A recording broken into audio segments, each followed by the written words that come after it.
Welcome to Haunted Homebodies, where Halloween isn't just a day, it's a lifestyle. I'm Ashley. And I'm Sarah, and we're your guides through the delightfully dark corners of comfort horror.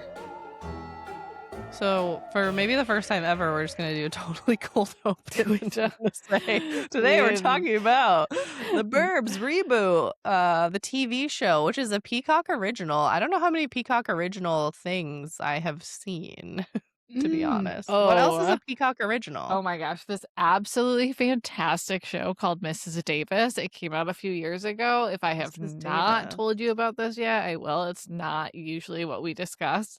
It is one of the weirdest shows I've ever seen in my entire life. It is phenomenal from start to finish. It is a mini series, which I am such a fan of because I feel like every show I watch these days just like whiffs the last season. Mrs. Davis is phenomenally weird. I can't recommend it enough. I don't know how to describe it to you. It is that truly bizarre, but campy and wonderful and silly and like somehow smart through the whole thing. So there's a Peacock original for you. There you go. I was also, while you're saying that, thinking of a really less refined offering, the McBee Dynasty, I think it's called. It's like I don't know what that is. Show. It's a reality show, like kind of a Bravo-esque. I think it's a Peacock original, but it's about this like farming, like Midwest farming family. And they're like 5 boys and their dad, and they're all kind of Lotharios, and it's very silly. Well, that's fun. Lots of drama. So yeah, that's pretty good. Okay, cool. But so anyway, the Burbs. So season 1 aired in February, so I think I watched it probably in March, which feels like forever ago, but that was like really not long ago. It feels like 2 years ago. I also watched it in March, in bed with the flu. I am not sure I would have watched it before now for the podcast, except that it was perfect sick in bed binging. Yes, because you had to, like, it was entertaining enough to be, like, propulsive. You want to keep watching, but it was not so complex that you were like, what's going on? Who are these characters? What are we doing? Just to finish introing it, this is rated 6.4 out of 10 on IMDb, and the one-line synopsis for anyone who doesn't know what this show is about is a young couple moves back to the husband's childhood home only to face threats from new neighbors and uncover dark secrets of their cul-de-sac. That sounds like every single like Netflix or Lifetime movie ever. It's very true. I do feel like this is an interesting reboot in that it comes at a time and I think was trying to capture an audience that's like very into true crime. Yeah. Because like, right, she listen to a true crime podcast, the character. That was one of the things about this show that kind of got me, is I felt like it was trying to be Only Murders in the Building, but like it was a worse version of that. So I love that. I still haven't caught up on that show, but I loved the first season so much, and then really enjoyed the second season, and then started to watch the third season and was like, I can't do this. I don't like it anymore. It's not. But you told me to get back into it. But yeah. Sometimes it is just good to quit while you're ahead, you know, because it just doesn't get better. But sometimes it does. So let me know if it does. I'll get back into it. They just don't do that with shows anymore. They never really get better anymore. They just get worse. They start trying too hard. And that was another thing I think about the show that I didn't appreciate. You went into the show fresh. Like most people are watching the show because they've seen the movie and liked the movie, or at least liked aspects of the movie, and were curious about how they would reboot this. And I felt like they took a fairly simple plot and then kind of made it really convoluted. And it wasn't confusing. It just was like layers upon layers. Like every single side character then had their very bizarre arc. Like they were trying to take this simple hour-and-a-half plot and then stretch it out over whatever it was, 8 or 10 episodes. And you could tell that you're just trying to do a lot that like maybe this plot just doesn't quite support. This did not need to be a full season of television. In fact, I actually think this could have had a lot of promise as like a 4-episode little mini arc, maybe? Half the time. Yeah. Yeah. I think they had some Mhm. interesting ideas that Mhm. also did, like we said last week, like, kind of modernize some things that could have used a little bit of modernization Mhm. without Mhm. I still think they played homage or homage, homage? I still don't I really don't know. know. I don't know how to Evan, say that Cullen, word. Cullen. Anyway, I need Evan's back on this. Okay. But they had a lot of references to the original that I think were fun and Yeah. cutesy, where they were paying their respects and using aspects from the story without having it just be like a regurgitation of the exact story. So I thought that was well done. But Mhm. yeah, it was just like there were many parts where I was like, okay, so we're just getting kind of like soap opera-y. And Yeah. it was just like a little bit much for Well, me. and there was also, like it wasn't necessarily twists. I mean, there were twists, and the twists Yes. were good. Yeah. I would say. I think they gave me what the movie didn't, and I'm sure we'll talk a little bit more about that. But then, like, with some of what they were trying to add on, at some point, I was getting towards the end, and I was like, oh, they're trying to set up a second season, which Yes. also did not need to happen, and it made the first season worse for it. Yes. The end was so bad. It was so bad, but Mhm. let's hold off. We'll get Let's hold there. off We on will get that. We're gonna there. try. We made it. I don't know, maybe 10 minutes in the last week, and this week we made like 5. It's what But we okay, do. Our let's next podcast is just gonna be, let's talk about the ending end of first. movies and Yeah. how bad all of the endings of everything ever ever is. um, okay, Oh, so last week when we were talking about the movie, I talked about my concerns. Well, I mean, we always have concerns about reboots, right? Because we're gonna be like, yeah. Mhm. are you going to respect the original? Are you going to add anything actually original to this Truly. rebooted concept? Yes. Is it just going to like annoy us the whole time? Neither of us, of course, you hadn't even seen the movie. Yep. I didn't have a particular attachment, but one thing in my mind I had going into the show, because I watched the show before I rewatched the movie, was that I really liked the characters from the movie. Just if you listen to You last were week's episode, I kind of, yeah, fell corrected back in on that. that. Yeah, I was like, maybe they aren't as charming as I remember. um, as a little background watch.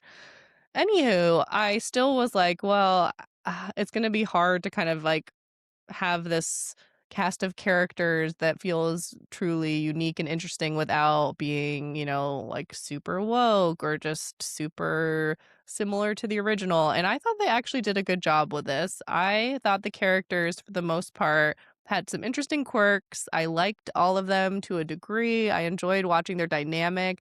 I like that Kiki Palmer's character like became actual friends and they all actually seemed to care Yeah. about each other to a degree. I Mhm. thought like the little wine group was actually kind of cute. So that was Yes. Kiki Palmer. She's our main gal. She's named Samira. She has a husband who was a red herring for a while. It's truly So we were really made to yeah. really not like him and be suspicious of him. And then by the end, we're like, oh, he actually seems And like she maybe a great also guy. becomes very suspicious of him for a while. It Yes. was Oh, yes. an interesting part of it. Yeah. I thought so too. Like, Yeah.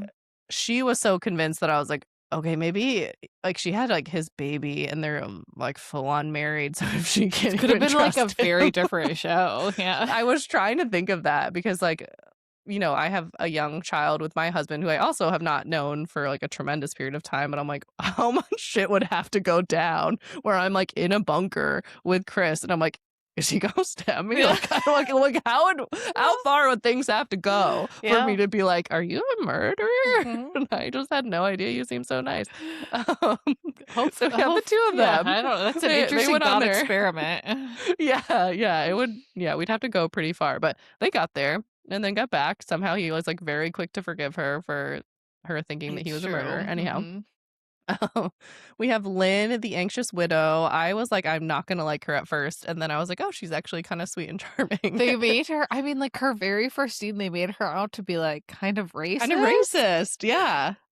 But then I think she was just well-meaning and uninformed, and Yes. then I thought she was pretty lovely through the and she is, like, Yes. kind of batshit crazy also, we come to find Uh huh. out. Yeah, big time. But still, like throughout kind of all of it, I was like on board with Lynn. I was like, Yeah, okay, I loved like Lynn. Lynn. Yep. Dana I liked from pretty much the beginning. She was kind of like the Rumsfield stand-in, I suppose. She reminded me of, like, Melissa McCarthy vibes, very much so, in, like, the type of comedy. Dana was my favorite part of the show, the most memorable part of the show, played by Paula Pell, who was a long time Saturday Night Live writer Okay, yeah, that who makes sense. has been in, like, more acting roles recently, including, there's this other show. I can't remember if it started on Netflix and then it went to Peacock or the other way around. It's called Girls 5 Eva, and it Hmm. is about a old girl group who gets back together, like, in their, like, 30s and 40s, but also includes Paula Pell as one of these. It is, like, it's just an absolutely absurd comedy. I love it. She's great in that. I'm obsessed with her. Sorry, I just needed to go on a Paula Pell rant because No. I loved her and I loved I her in love this when you do show. this and you name drop people, and I'm like, I didn't even know they had a name. Like, I mean, Paula of course I did, Pell, but put her yeah. in more things, please. Agreed, agreed. Hopefully after this, I mean, I don't know that the show was like a huge hit, but she's a bright spot in the show for sure. And also when I say she reminds me of Melissa McCarthy is a very specific Melissa McCarthy, which is that of Megan in Bridesmaids. Yes, She had a similar style of it's humor as that, that. like, very physical humor also. Yes, She's yes. yes, Like, yep, actually funny, though, like, I actually found her funny, which is very rare for me. I'm kind yeah. of, like, stuck up about humor in films, just not at all in real life. All I do is chuckle in real life. Anyway, then we have Todd. I couldn't remember how to describe Todd, but I also found him, like, awkward and endearing. Yep, He's supposed to be just awkward and endearing, I think. He's just very mhm. socially strange, and at the same time, I was like, "Oh, I'm not gonna like him. He's gonna end up being, like, mean or snooty," and no, he's just kind of a delight as well. Yes, he Yeah, they're all was. just sweethearts, like troubled sweethearts, and I was like, "Yes, I feel this." There's also something so, last week you said this was, like, kind of a a little bit more of a woke twist. I didn't even really think about it, until, like, a few minutes before we started recording, but it kind of is a gender swapped version of the Burbs, like, it is Yeah, mostly this group of women who are right. but then they do such a good job of balancing it because, like, Yes. Keke Palmer's husband is, like, also into it, and his childhood best friend, like and then we've got Todd. I don't know, I just felt like they did a good job of balancing that out. Yes, without it just being like girl power, rah rah, like it's all about the Yes. women. Yeah, and it's like or like women's issues, you know, like you're just Yes. making it like about like women being Yes. crazy. Because like that would have been really frustrating if the women acted like the men did in the movie. It would have been horrible, and people would have been like, "These women are so annoying," kind of like how we 100%. were being about the men. They Which were not many very people feel. Most people annoying. think they're very funny in the movie, and Mhm. I did at one point as well. So, anyway, I'm a feminist now, okay? So, We all grow, we all um, grow. I I also mentioned in last week's episode that I part of what I enjoyed about the movie is, like, the vibes. I'm just, like, always here for an '80s vibe, and I enjoyed the suburbia setting. This did nothing for me, I don't think, in terms of Yeah. cozy suburbia at all. I just didn't really like that, but, um, one character I forgot before we move on from characters, you mentioned him, the childhood friend. What were your thoughts Yes. on Naveen? Oh, I loved him. I thought he Me was too. fantastic. Me too. Yes. Okay, I'm so glad. Yeah, he also was one who could have been annoying, but ended up just being kind of endearing too. Like everyone was just really endearing. They Like I did a just really was rooting really for them. they did a really good job, like, writing the characters and, like, really rounding them out Yes, and having yeah. major flaws. Yeah, yeah, absolutely, but none that were deal breakers for me. Totally. Yeah, Yeah, I did enjoy the characters, and like I said, yeah, I think the show's characters made me not like the movie as much because I was like, "Oh, these characters are just like way better yeah, and way more my speed as a 36-year-old mom." Apparently, my tastes yeah. have changed for the better. I do wanna say, just because we, like, kind of went over her very quickly, but Yeah. I did think Keke Palmer was fantastic, but I just, like, I Yeah. find her to be very charismatic. Like, I Yeah. just like, there's a lot that I would watch her do because I think she's just an entertaining actress to watch, Yes. and I think she really brought that. I also didn't check this because, like, apparently I don't do research anymore, but I think that maybe her brother in the show was her actual brother Oh, in real really? life. I totally Interesting. could be making that up, Uh, but, I liked him too, and I thought he either way, I yes. just thought he was a fun little addition kind of in and Mhm. out for, like, this very sparse character. I felt like Yeah. he grabbed some scenes too, and it was like just a really fun like Funkle Funkle kind of Yes. vibes You with know, the little BB. that is such a so just as jumping off from talking about that character, that was something very interesting that the show did that the movie did not at all, which was bring in the outside world a bit.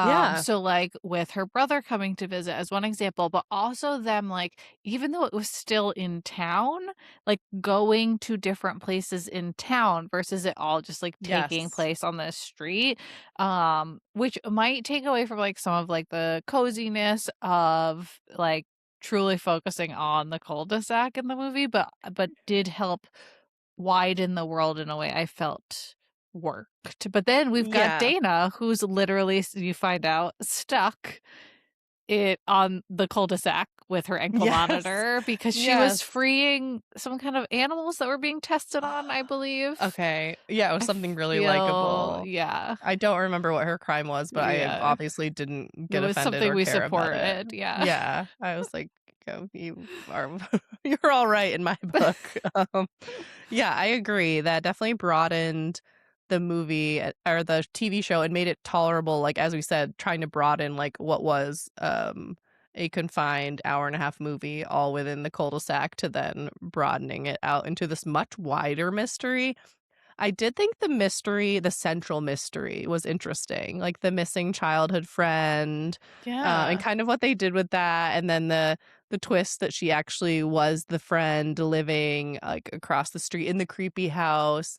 That was Yes. pretty good.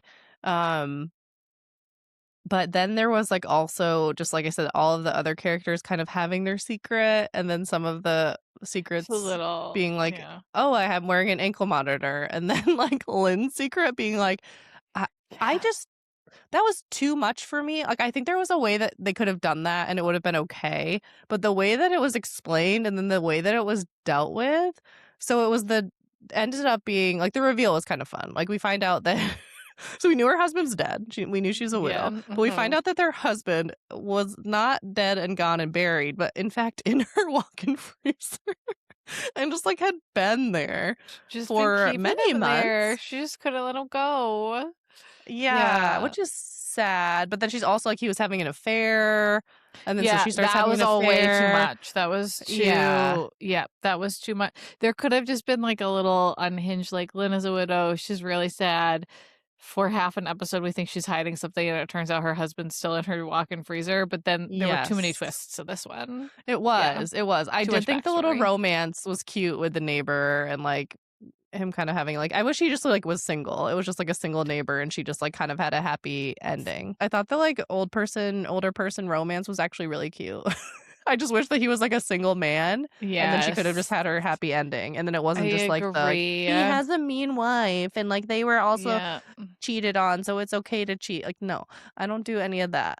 You know, when you first No. said it was like a little soap opera, which I can't remember if you said last week or this week in regards to the show, I was like, huh. No, now I remember. You are correct. It was a bit, Yes. it was Her whole soap plot opera. line was just too much, and then it was, like, Yeah. trying to deal with the body and, "Oh, it's a crime because he's in the freezer and she didn't report the death," but how did she not report the like, none of it made sense, No. and then they ended up burying him in the foundation, which just gave me, like, more anxiety, and then, like, she Yeah. roped in the friends on it, so now it's Mm-mm. like they're all accomplices, and I was just like, "This is too much, and it's This is stressing me like, it out." just felt like filler to get to a full Yeah. season that didn't need to be that long. Exactly, because it's like, Yeah. where does this go from here? Like, in another show, then it would be like, "Oh, something would come of that," and I think that's why it was giving me Yes. anxiety. It's like, they're Yeah. gonna somehow exhume the I body, mean, but there's a season 2. I Or I don't know. know if there is a season 2, but were setting up for a season There has 2. gotta if there there's gotta be, or that's the literal if they had that be a planned ending and they're like, "Okay, we're good to go," but hold on, Yeah. we're not gonna go there quite yet.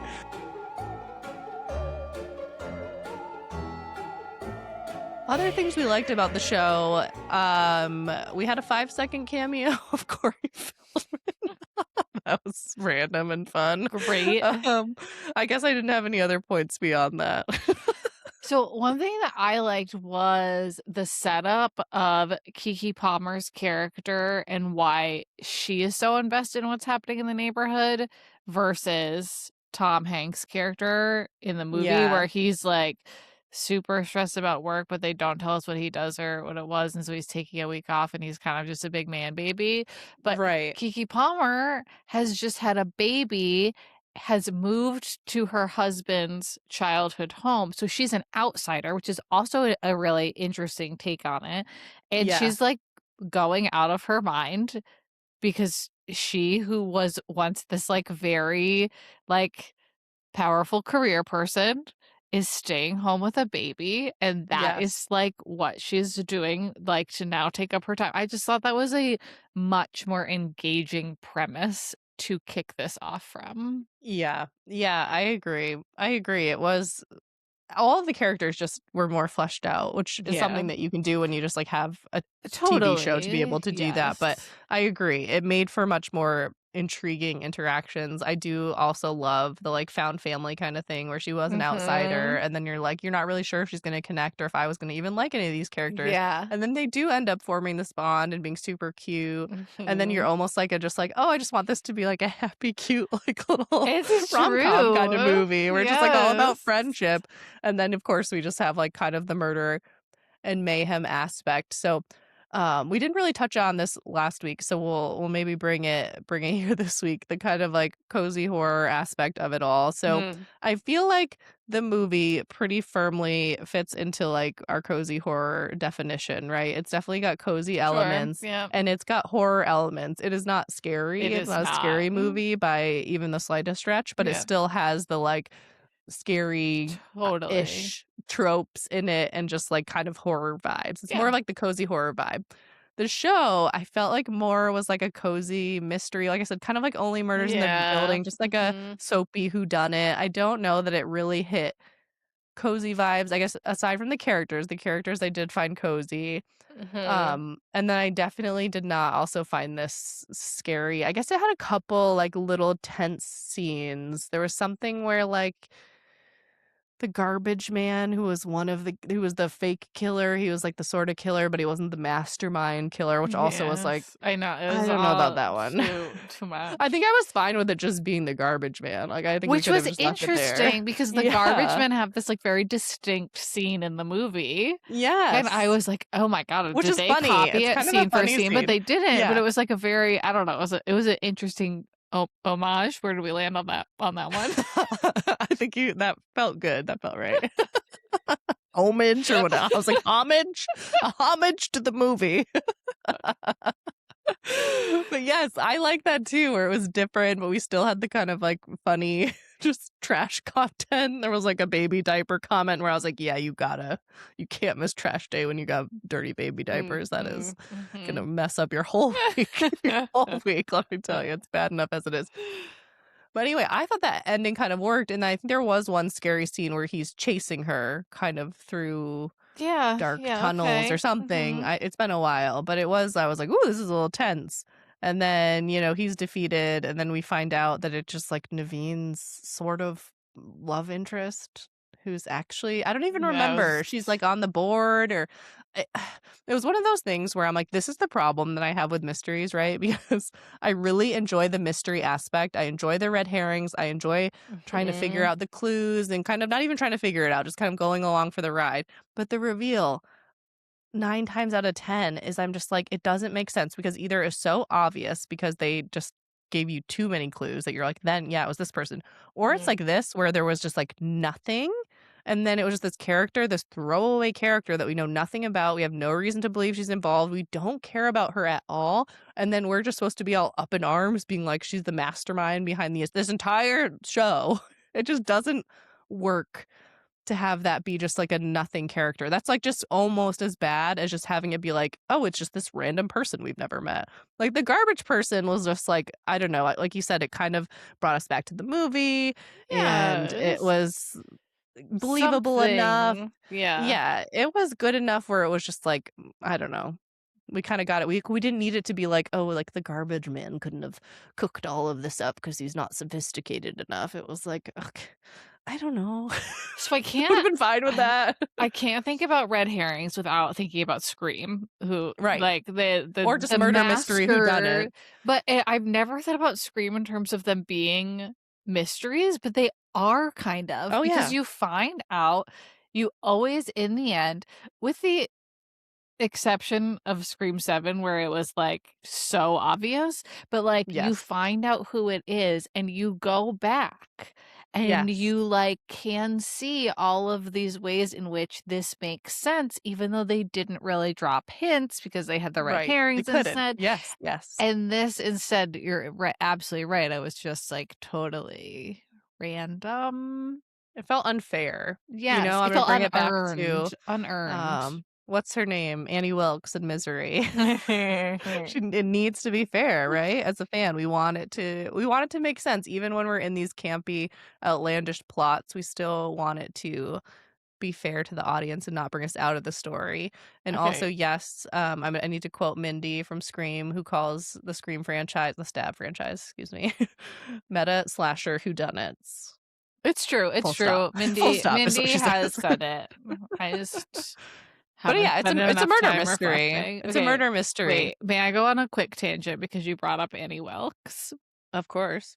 There is this subreddit, it's called Girl Dinner Diaries, and, women post a picture of whatever they have made for themselves for dinner, and then they kind of talk about their day, and, like, the vast majority of them are these just, like, terrible stories of, like, what men in their lives have done to them recently, like, Oh, they're, like, breaking up with them over yeah. text or, like, just, like, dumb stuff, Yeah. and uh, there was a post recently about, and it was someone pretending to be like Annie Wilkes.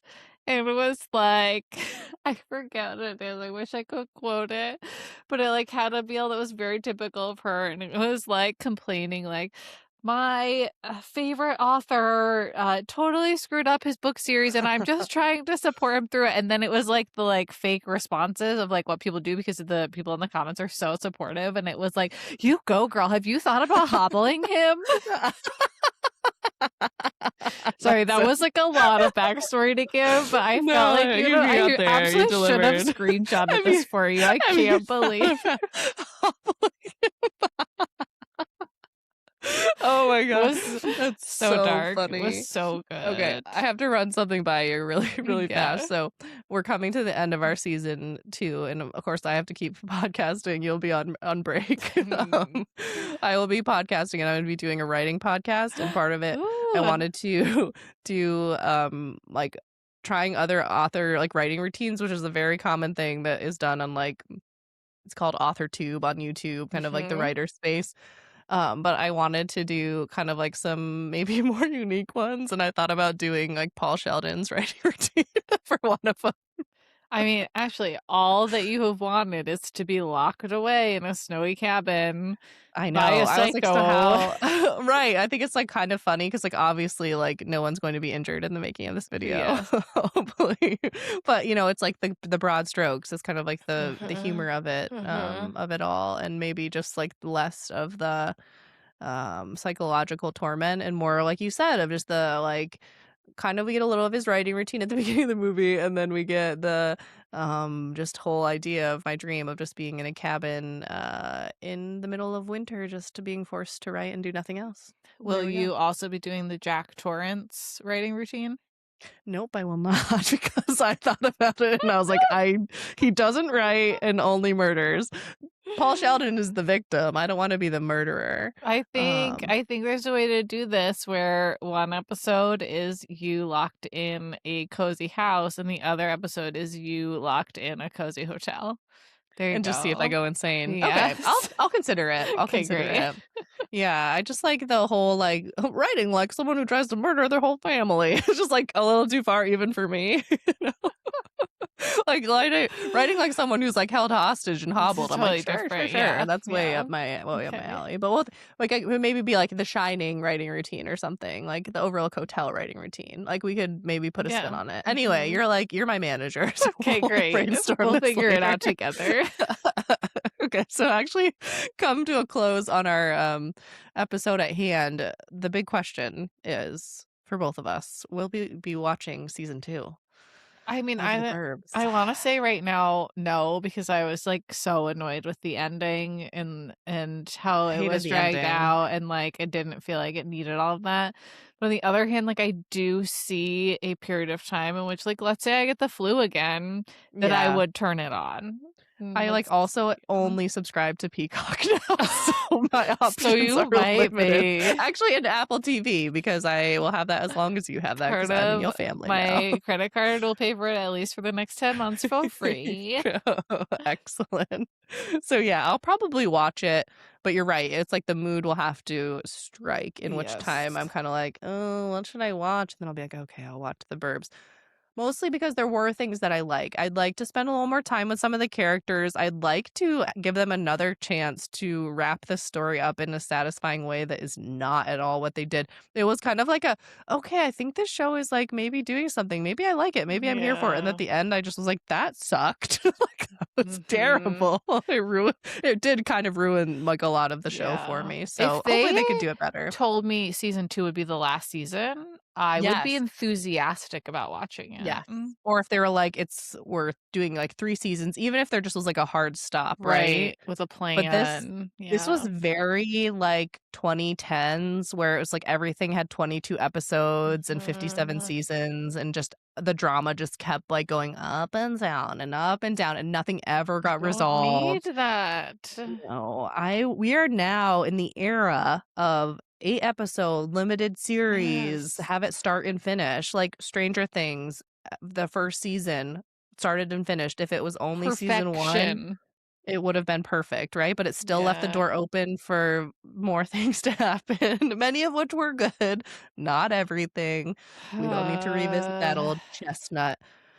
But yeah, it needs to have a satisfying conclusion, which I feel like I talked about Only Murders in the Building. Like the 1st season had a very satisfying conclusion. The 2nd Yeah. season had a very satisfying conclusion. And it didn't make me, made me want to keep watching because I was like, each season is going to Yeah. be kind of this own set piece, almost like American Horror Story too. It's like each season kind of stood alone, like they all Yeah. shared kind of a vibe, Fargo but is they a each were their own great story. example of that. Yeah, maybe that's what Mhm. I want. I want closure. I I want a love satisfying ending. miniseries. I want Yeah. miniseries. I want more miniseries. Yes, tight and satisfying at the ending and campy but believable.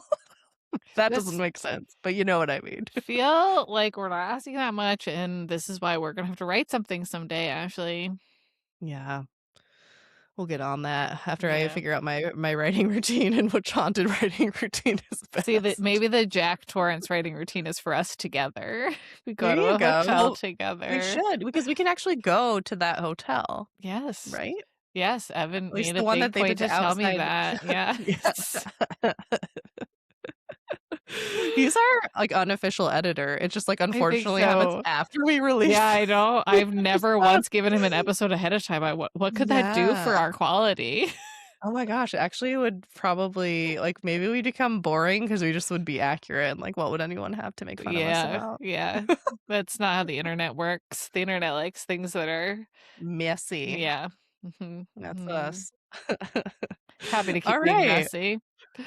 So, any closing thoughts on the Burbs TV show or anything Mm. else? Because we can't stay on topic tonight, apparently. Paula Pell, and I would just like to say that upon reflection, I do find the friendships and the porch hangs extremely cozy, and I Yeah. don't think I gave it enough credit for that, but I'm just gonna say that, and Yeah, I it's my agree. last I thought. agree. We both do. We love a friendship circle. A Yes. friendship is the greatest gift. I don't know. Friendship You've heard it circle, here. I yes. know. Love a friendship circle. Also, like, don't like. I would bury a body with you, but like, please don't bring that to me. No, no, No. for, like, no good reason and in my walk-in Yeah. freezer. I Like, will I'm a not. lawyer, and this is, like, the best I can come up with is, like, bury No. them in cement. I don't Mm-mm, know. mm-mm. I won't do that to Of you. the house I own, I 'cause, like, yeah, who could promise. connect it back to me? I own it. Okay.